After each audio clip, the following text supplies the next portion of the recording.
चरितं देवदेवस्य महादेवस्य पावनम् अपारं परमोदारं चतुर्वर्गस्य साधनम्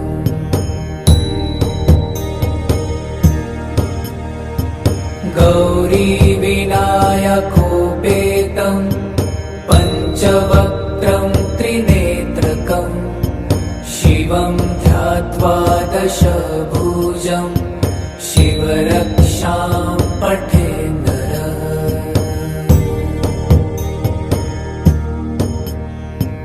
गङ्गाधर शिरः पातु भालमर्धेन्दुशेखरः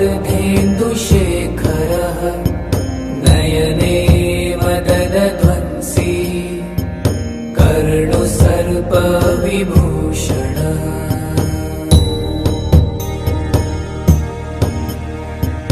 घ्राणं पातु पुरारतिर्मुखं पातु जगत्पतिः जिह्वां वागीश्वरः पातु कन्धरां शीतिकन्धरः।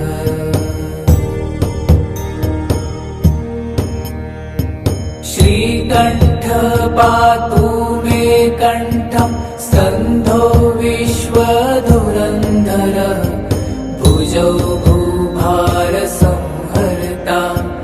करौ पातु पिनाकधृक्।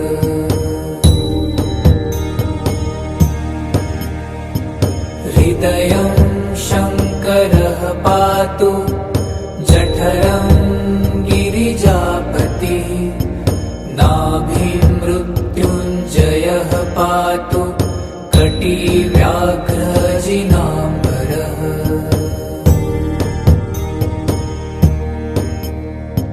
सद्धिनी पातु दीनार्त शरणागतवत्सलः गुरुमहेश्वरः पातु जानुनी जगदीश्वरः।